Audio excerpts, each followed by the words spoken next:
We're going to take a look at how changing the balancing of a reaction or changing the direction of a reaction is going to affect the Kc value. So let's say for this given reaction, I write the equilibrium expression. I'll have C squared over A times B. Suppose I chose to balance this reaction differently.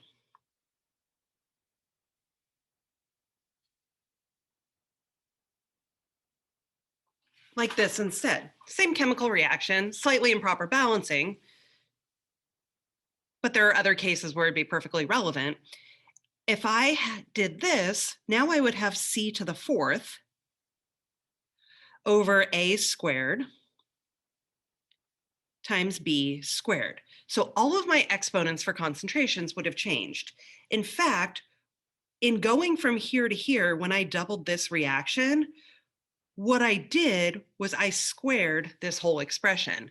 And then this became a 4, this became a 2, and that became a 2. So let me show you an example that has some values in it. Suppose I have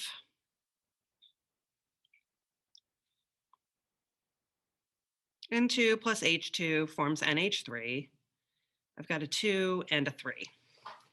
Another way I could balance this reaction is 1/2 N2 plus 3/2 H2 becomes NH3. I'm going to say that K equals 20. I don't know why I picked 20. Here, I want to know what K is. So what I want to decide first is, what did I do to the reaction? I multiplied this whole reaction by 1/2, or divided by 2. So then K for this reaction is going to equal 20 to the 1/2 power. Previous example, I doubled the reaction, so I squared it. Here I 1/2 the reaction, so I raise it to the 1/2 power, which is the same as the square root of 20.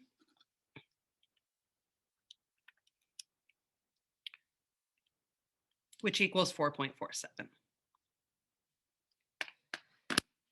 Another possibility is that I reverse a reaction instead.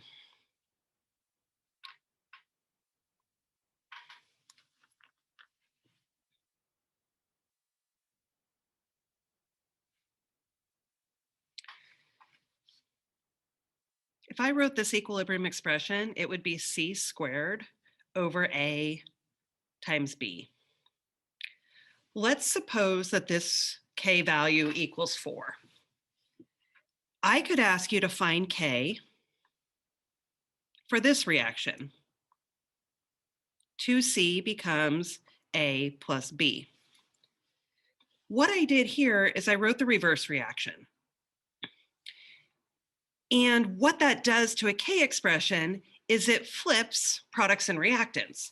So now my K expression would be A times B over C squared.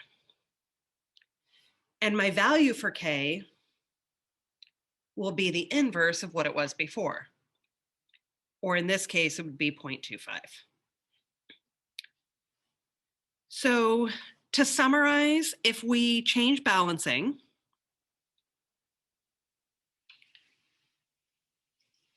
then what we do is we do K to some power. So for example, if I divide by 2, K will be to the 1/2. If I times by 3, my new K value will be K cubed, whatever the original value was. If I reverse the reaction, then the new K is the inverse of the previous K. So let's take a look at an example where I do more than one thing.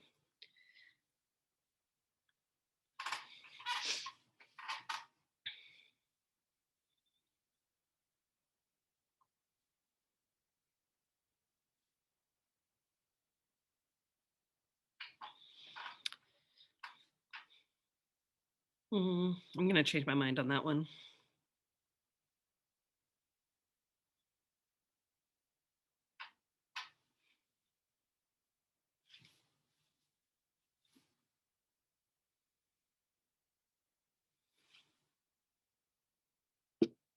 And suppose K here equals 16.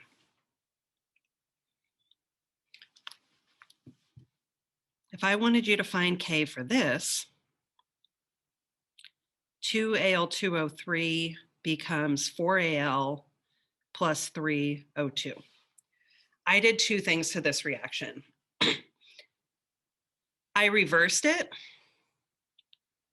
And so reversing it is going to take this 16 and give me the inverse of it. Also, I multiplied it by 2. So I will square my value. And this doesn't come out as anything pretty. 1 divided by 16 squared